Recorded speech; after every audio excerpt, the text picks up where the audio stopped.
আমাদের এই এলাকার কিভাবে সমস্যাগুলি আলোচনা হয়েছে এবং এই কিভাবে এগুলি সমাধান করা যায়, এগুলি মেইনলি আমাদের ডিসকাশনের ভিতরে ছিল আইন শৃঙ্খলা এবং কৃষি। যেহেতু আমি এই দুইটা মন্ত্রণালয়ের দায়িত্বে আছি, এইটার উপরে তাছাড়াও অন্যান্য সমস্যাগুলিও আলোচনা হয়েছে এবং ওই আলোচনা যেই সমস্যাগুলি আছে ওইগুলি আমি অন্যান্য উপদেষ্টার কাছে আমি পৌঁছে দেব, এই ব্যাপারে আলোচনা হয়েছে।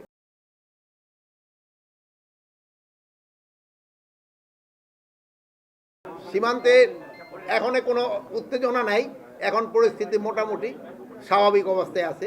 এখন তারাও আর কাঁটাতারে বেড়া নির্মাণ করতেছে না, এখন একটা অবস্থায় আছে, স্থিতি অবস্থায় আছে।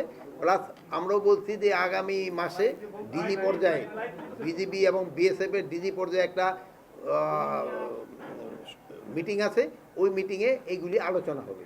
তবে আমি বলছি যে আপনারা জানেন যেহেতু আমাকে কিছু কিছু অসম চুক্তি করা হয়েছে, এইগুলি নিয়ে আলোচনা হবে এবং আমরা আমাদের মন্ত্রণালয় থেকে তো আমরা একটা চিঠিও দিচ্ছি যেইগুলি অসম আছে ওইগুলি কীভাবে সমস্যাটা সমাধান করা যায়। কাটা দিব আপনারটা না আপনারটা? ঠিক আছে, আপনি দূরে আছেন, আপনি কর। আমি তো এখানে আসছি আপনার থেকে জানার জন্য, যেহেতু আমি তো ওখান থেকে জানি না।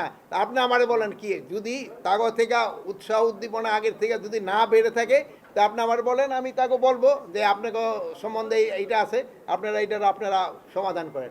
আপনার কিছু কি মনে হচ্ছে? আমার তো মনে হচ্ছে স্যার পুলিশের মোটামুটি ভাবে ধীরে ধীরে তাদের সেই উদ্যোগনা ফিরে পাচ্ছে।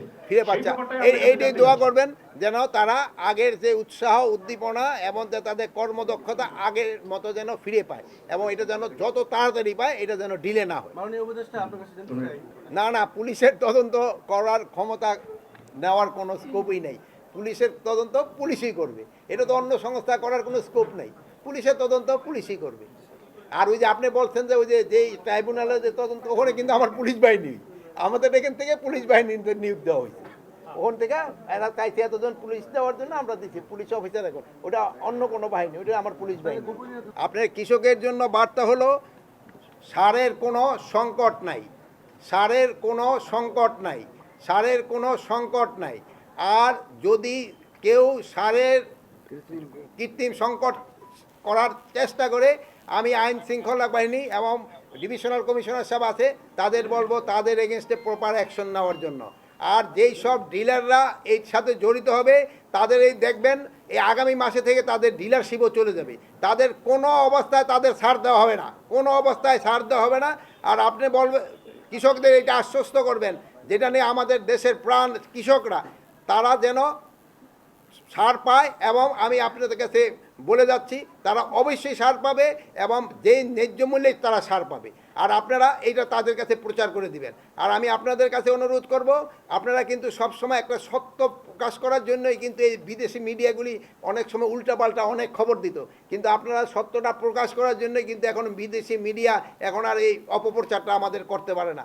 এই জন্য আপনারা আমাদের সাংবাদিক ভাইদের জন্য আমি আপনাকে অনেক অনেক ধন্যবাদ জানাই। আপনারা কিন্তু সব ক্ষেত্রে আপনারা আমাদের এই সাহায্য এবং সহযোগিতা করে আসছেন। ভবিষ্যতে আপনারা আমাদের সব ক্ষেত্রে সাহায্য সহযোগিতা করবেন এই আশা করি। আল্লাহ হাফেজ।